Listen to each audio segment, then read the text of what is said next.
Halo, Assalamualaikum warahmatullahi wabarakatuh. Aga Kareba, pemirsa Pautere, senang sekali hari ini saya Rifa Majid kembali menjumpai Anda dalam salah satu program talk show atau obrolan menarik kita di iNews TV Makassar, yaitu Pautere, panggung obrolan terkini. Dan hari ini juga tentunya kita akan ngobrol dengan narasumber yang sudah hadir di studio iNews TV tentang satu topik yang ini pastinya sangat menarik dan relate dengan kehidupan masyarakat kita, khususnya untuk pembangunan keluarga. Nah, sekarang nih kalau secara nasional gitu ya, kita atau mungkin Anda pernah mendengar istilah program Bangga Kencana yang merupakan rebranding dari program KKBPK. Dulunya adalah program Kependudukan Keluarga Berencana dan Pembangunan Keluarga. Nah, ini punya beberapa program turunan lagi nih, mulai dari pendampingan anak, balita, pembangunan karakter sejak usia dini, dan semua program-program yang ada di Bangga Kencana ini disinergikan dengan percepatan penurunan angka stunting, khususnya di Kota Makassar. Walaupun nih kalau kita melihat ya dari 24 kabupaten kota yang ada di Sulawesi Selatan, Makassar menjadi salah satu atau bahkan daerah atau kota yang angka stuntingnya sangat rendah, tapi tetap harus dicegah.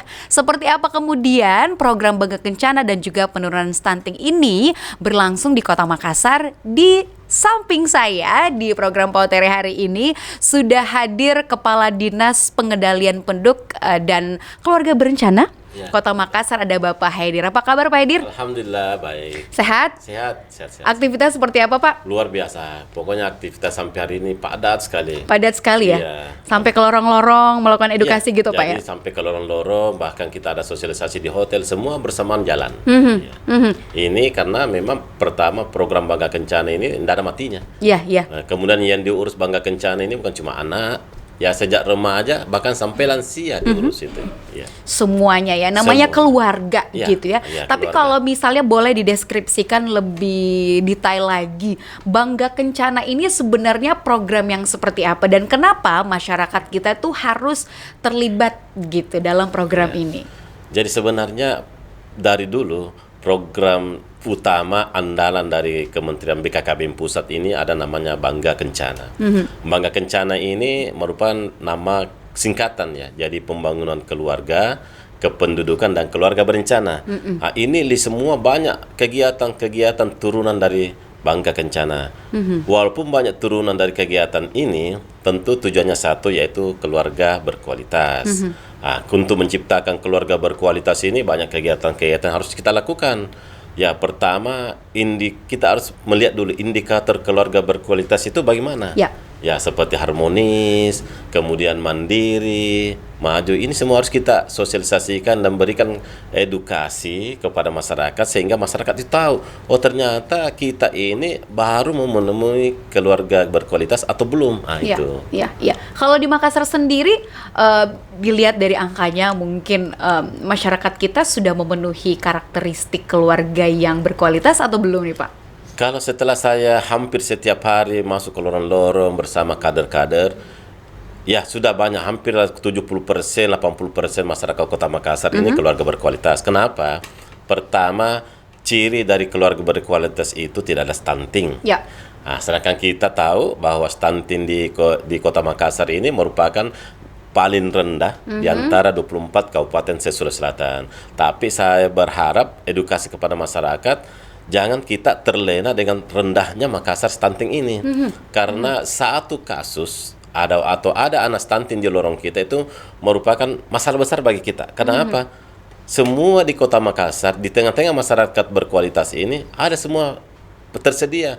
Makanan bergizi ada, sanitasi lingkungan ada, sumber air bersih ada. Nah, sekarang di mana letaknya sehingga ada stunting di Kota Makassar? Benar. Walaupun angkanya bisa dikatakan kita yang paling kecil gitu ya dari kabupaten kota lain, tapi kalau dilihat dari angkanya kurang lebih ada 3.000-an ya kasus di Kota Makassar, atau seperti apa sebenarnya Pak? Sebenarnya 3.000-an ini adalah yang berisiko stunting. Oh, oke. Ya. Jadi sebelum mencapai ke stuntingnya, berisiko stuntingnya kita hapus, kita perangi. Ya itulah bagaimana tingkat peran masyarakat terutama dalam keluarga. Makanya dalam program Bangga Kencana ini ada pembinaan pendampingan keluarga. Pendampingan keluarga ini bukan cuma keluarga itu sendiri yang berusaha sendiri, tidak, ada dari tim pendamping keluarga TPK, ada dari kader kami yang selalu mendampingi keluarga dan beberapa penyuluh. Sehingga stunting ini kita perangi bersama untuk mensorokan stunting 2 tahun ke depan. Ya. Oke. Saya yakin juga program ini tentunya akan berjalan dengan peran penting dari para kader gitu ya. Betul. Kader-kader ini pembinaannya seperti apa sebenarnya, Pak? Pembinaan kita pertama banyak kegiatan. Hari ini kita mengadakan penyuluhan KB khusus kader PPKBD dan sub PPKBD. Ini kader PPKBD kita atau sub PPKBD kita, kalau istilah di luar itu kader KB, itu masuk dalam wadah, satu wadah. Namanya Institusi Masyarakat Pedesaan atau IMP. Ya. Dan kekuatan kita, sumber daya kita kader ini kurang lebih 1149. Pembinaan yang kita lakukan yaitu pertama, ada kan UPT, unit pelaksana teknis kami di tiap kecamatan, itu melaksanakan hampir tiap hari pembinaan ke lorong-lorong, pembinaan bersama penyuluh, bagaimana tugas-tugasnya pembinaan BKB-nya, kemudian BKR-nya dan BKL-nya ini masuk dalam Poktan Tribina tadi. Sehingga kerja atau kinerja dari kader kita ini berjalan terus, tidak ada vakum. Terutama bagaimana tetap melaksanakan tim pendamping keluarga terhadap 3 sasaran. Ini kan ada 3 sasaran. Pertama, bagaimana pendampingan terhadap bumil, kemudian bagaimana pendampingan terhadap baduta atau balita. Baduta ini bayi 2 tahun, kalau balita bayi di bawah 5 tahun, dan yang ketiga pendampingan terhadap ibu yang pasca salin. Nah, ini semua kelompok-kelompok yang berisiko stunting. Betul. Luar biasa ya, Pak. Dan tentu aktivitasnya dilakukan secara masif begitu. Secara masif. Bahkan bisa serentak Kota Makassar. Hari ini kita mulai menangkan Minlok. Minlok itu Mini Lokakarya dan penyuluhan serentak 15 kecamatan.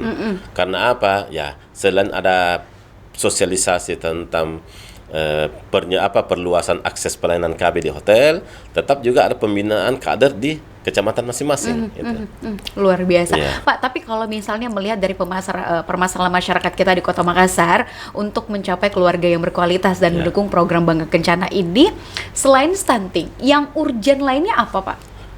Sebenarnya yang masalah yang lagi tren sekarang adalah stunting. Stunting ini sebenarnya masalah biasa, tapi bisa jadi fatal. Kapan kita masyarakat kondisi lalai, berarti kita memang membantu atau kita memang memanggil stunting itu berada di tengah-tengah kita. Nah, pertama. Kedua, kesadaran masyarakat tentang pentingnya alat kontrasepsi.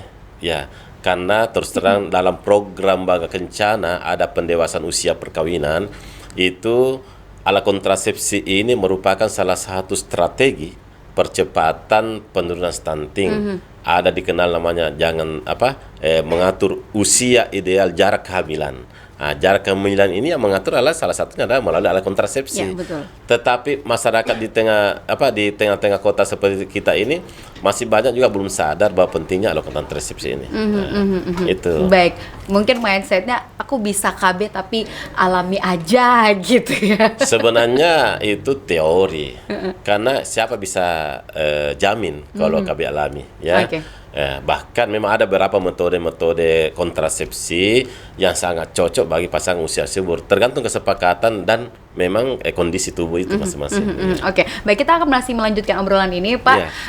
Dan untuk Anda pemirsa Potere, jangan kemana-mana, tetap bersama kami dalam Potere Panggung Obrolan Terkini.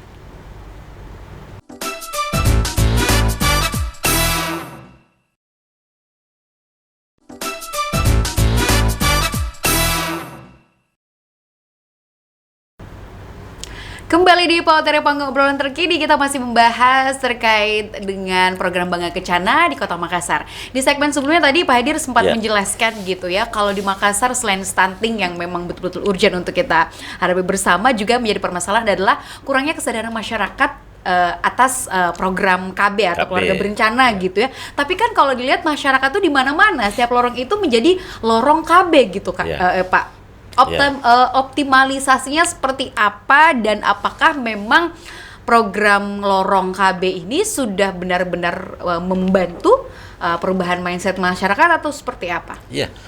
Jadi kami sampaikan bahwa sebelum terbitnya Impres nomor 3 tahun 2022 tentang optimalisasi penyelenggaraan kampung keluarga berkualitas, memang ada dikenal dengan lorong KB. Bahkan dalam lorong KB ini ada namanya kampung KB. Dulu istilah kampung KB adalah kampung keluarga berencana. Kenapa diterbitkan dibuat kampung KB? Karena pada waktu itu 4 tahun lalu atau 5 tahun lalu, laju pertumbuhan penduduk kita ini lancar, pesat. Bagaimana strateginya? Salah satunya bentuk kampung keluarga berencana. Dalam kampung itu penggunaan alat kontrasepsi harus tepat, harus dimaksimalkan. Setelah landai pertumbuhan kita, maka terbitlah Impres nomor 3 2022 ini. Kampung KB ini itu sudah bukan lagi keluarga berencana, tapi kampung keluarga berkualitas. Isinya keluarga berkualitas itu salah satunya berhasil tentang pemakaian atau penerapan alat kontrasepsi dalam keluarga itu.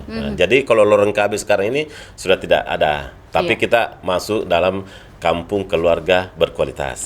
Jadi semuanya menjadi keluarga yang berkualitas. Berkualitas. Gitu ya, Bu. Sejak dari balita, kemudian anak-anak, orang tua sampai lansia gitu, sampai Pak ya. Lansia. Karena pembinaan kita, pembinaan dalam program Bangga Kencana untuk mencapai suatu keluarga berkualitas itu mulai dari catin atau kalangan remaja. Catin ini adalah calon pengantin. Karena bisa saja calon pengantin ini kalau kita lalai secara medis itu bisa saja merupakan salah satu kelompok yang berisiko stunting. Kalau menikah dan melahirkan anak bisa melahirkan anak stunting. Makanya pembinaan itu harus mulai dari remaja. Nah, untuk remaja juga ini sudah ada anjuran dari pemerintah dalam program pendewasaan usia perkawinan ini. Ya, kita dianjurkan yang memiliki remaja putri atau anak-anak putri kita itu dinikahkan pada umur usia 21 tahun dan remaja putra 25 tahun. Apa sebabnya? Kenapa bisa 21 dan 25? Ini kan secara medis remaja putri kita yang 21 tahun itu organ-organ reproduksinya itu sudah lengkap, dan siap untuk dibuahi. Kemudian anak-anak yang menikah di bawah 21 tahun itu ya kita bisa lihat kejadian banyak kasus melahirkan ya minta maaf tidak lengkap. Kemudian 1 atau 2 tahun cerai dengan suaminya, kenapa? Masih pikiran anak muda. Nah, kemudian seiring dengan pendewasaan usia perkawinan ini ada juga program Bangga Kencana yang dikenal namanya generasi berencana atau genre. Dalam genre ini ada salamnya gini, 3, dan 3 ini punya makna. Apa itu? Pertama ya jangan dulu mendekati nama pernikahan dini. Ya itu tadi seiring dengan pendewasaan usia perkawinan remaja putri kita ya paling tidak 21 tahun, remaja putra 25 tahun. Kedua, jangan juga remaja kita itu mendekati namanya seks bebas. Ya, ini kan jelas sudah dilarang negara dan sudah dilarang oleh agama. Dan yang ketiga adalah bagaimana remaja kita menjauhi namanya nafsah atau narkoba.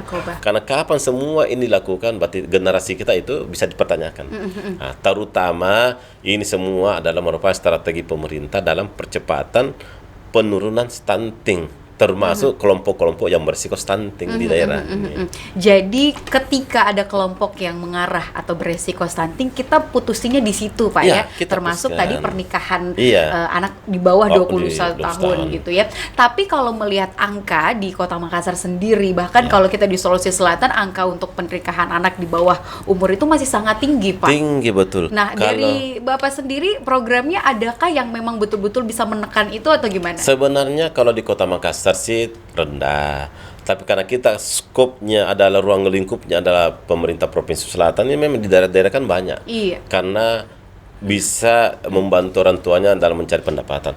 Kalau di Makassar, strategi kita dalam mencegah terjadinya pernikahan dini, pertama edukasi kepada masyarakat kita, terutama ibu-ibu di lorong-lorong itu, bagaimana dampaknya pernikahan dini, dampaknya bagaimana.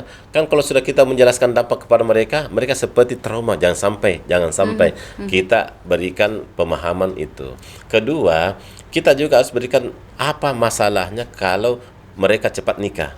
Ini kan harus ada 3 faktor. Pertama, kesiapan mental, kesiapan fisik, bahkan kesiapan materi. Jangan sampai anak kita atau kalangan kelompok di bawah umur ini menikah tidak ada kesiapan sama sekali, sehingga berakhir ya hancur rumah tangga, kemudian anak berantakan. Nah itulah makanya di Makassar strategi kita itu ada pendekatan dan edukasi serta promosi-promosi bagaimana masyarakat dan keluarga itu bisa akur dalam keluarga untuk menciptakan keluarga berkualitas itu lagi kembali. Berarti ini juga masuk dalam semua peranan kader-kader begitu Pak ya, yang masuk ke setiap kampung-kampung keluarga berencana atau lorong-lorong KB. Ya kan memang ini tugas kader ya, pendampingan. Pendampingan ada beberapa sasaran yang harus mereka dampingi setiap saat sehingga masyarakat itu tidak merasa sendiri, tetapi merasa ditemani oleh pemerintah ya melalui keberadaan kader itu. Penerimaan masyarakat seperti apa Pak? Kalau penerimaan masyarakat alhamdulillah antusias, tidak ada mungkin masyarakat setelah datang kader itu mengusir, tidak, bahkan mereka saling bersilaturahmi, menerima dengan welcome itu.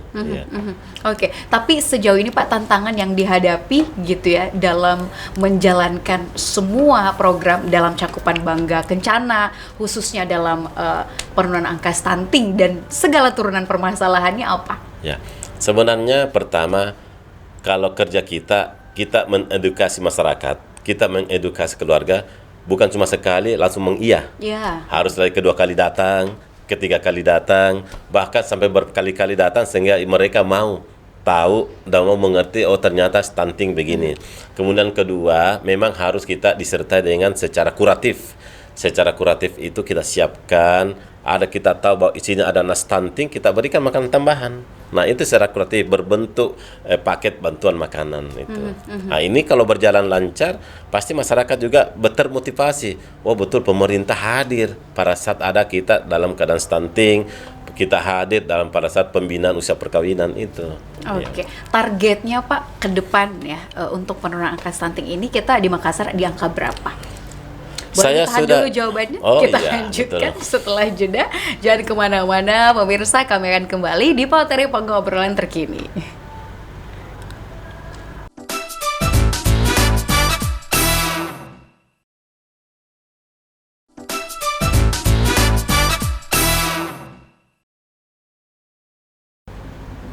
Tentu keinginan kita bersama untuk di Kota Makassar zero stunting ya, sama sekali tidak ada kasus ataupun bahkan orang-orang anak-anak yang beresiko stunting. Nah, dari DPPKB sendiri Pak Haidir, targetnya turun berapa nih di tahun 2023 dari apa yang dilakukan selama 2022 ini? Kalau tahun ini kita terendah di Sulsel itu 18%. Tahun depan gitu kita berusaha sampai 5-6%. Bahkan di 2024 kita itu sudah zero. Karena target nasional itu 14,4% di 2024. Kita ini tahun depan insya Allah sudah 5%. Amin, bahkan hari ini, tahun ini, itu sudah bukan lagi 18%, sekitar di bawah 10%. Nah, kenapa? Karena itulah tadi, kolaborasi, sinergitas, semua SKPD itu jalan. Bukan cuma DPPKB yang jalan untuk pencegahan stunting, tapi Dinas Kesehatan juga berfungsi, Ketahanan Pangan, dan semua memang berawal dari lorong wisata. Semua ada UPPKA, unit usaha peningkatan pendapatan keluarga aseptor ini menyiapkan bahan-bahan makanan yang memang khusus untuk bagaimana menyiapkan kepada kelompok yang berisiko stunting, anak-anak stunting. Kali berapa lorong sehingga memang kita sama-sama perangi namanya stunting. Kedua, komitmen pemerintah terhadap stunting ini tinggi. Komitmennya ya termasuk memberikan alokasi anggaran ke beberapa SKPD ini untuk bagaimana pembinaan dan preventif maupun kuratif tentang pencegahan stunting ini. Gitu. Oke, dan itu juga salah satunya program turunannya adalah dengan adanya lorong pencegahan atau penurunan stunting juga Pak, dalam lorong wisata itu. Ada. Adanya lorong wisata, kami sudah punya inovasi dalam pengendalian stunting ini, pencegahan stunting. Ada lorong pengendali stunting atau sekarang namanya LOPIS. LOPIS ini sudah kita jalankan dan kita memang pusatkan di lorong-lorong. Namanya lorong pengendali stunting. Semua SKPD berfungsi sedang fungsinya. Jangan bertumpang tindih. Dinas Pengendalian Penduduk dan Keluarga Berencana ini tidak secara fisik, tetapi bagaimana dalam ketahanan keluarga. Dari pendampingan, edukasi maupun advokasi pada keluarga tentang bahaya stunting, apa itu stunting dan bagaimana posisi masyarakat atau cara masyarakat yang kita ajari mencegah stunting sekitar lingkungannya saja, sekitar lingkungan keluarga, terutama kita pola asuh. Nah, ini pola asuh keluarga, pola kepedulian keluarga terhadap bumi, kemudian terhadap tetangga, sanitasi, kemudian bagaimana ada keharmonisan dalam struktur keluarga, baik di dalam keluarga maupun dalam lorong, sehingga tidak ada bentrok maupun konflik internal yang terjadi. Nah, karena kapan terjadi konflik, bisa saja mereka saling cuek, tidak memikirkan stunting, bagaimana pencegahannya itu. Ya. Oke, baik, Iya. luar biasa. Berarti keberadaan Lopis ini juga sangat berdampak baik, Pak, ya? Betul sekali. Ya.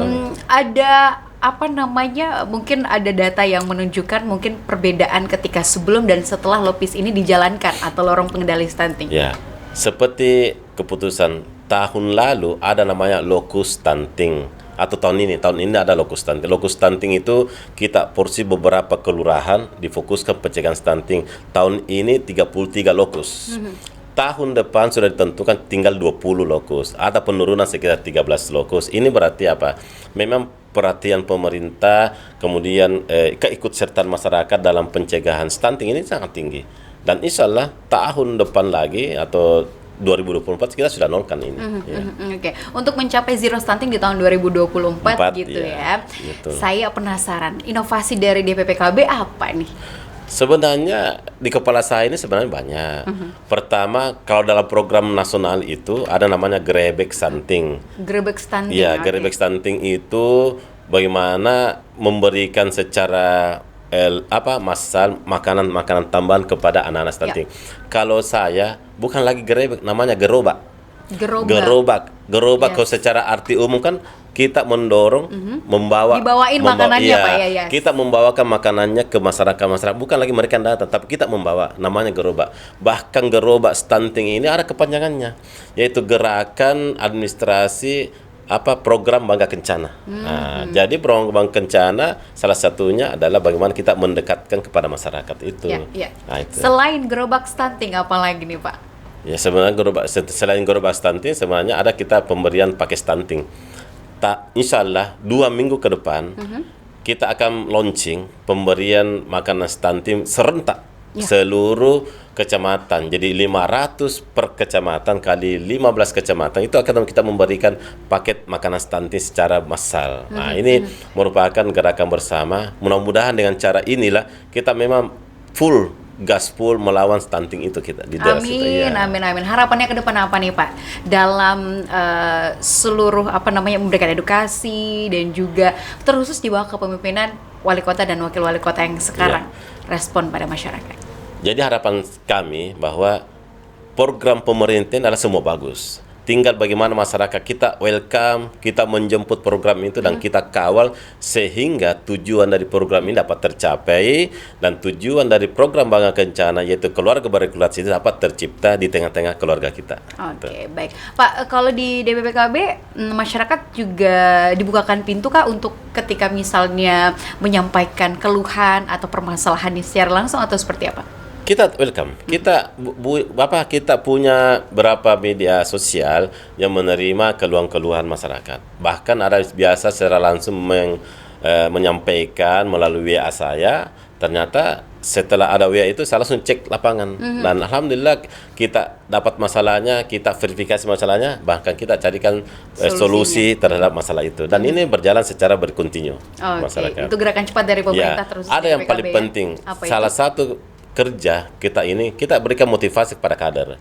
Motivasi yang kita kerjakan itu adalah bagaimana kita memberikan seperti baju seragam gratis, bagaimana insentifnya cepat sampai ke rekening masing-masing.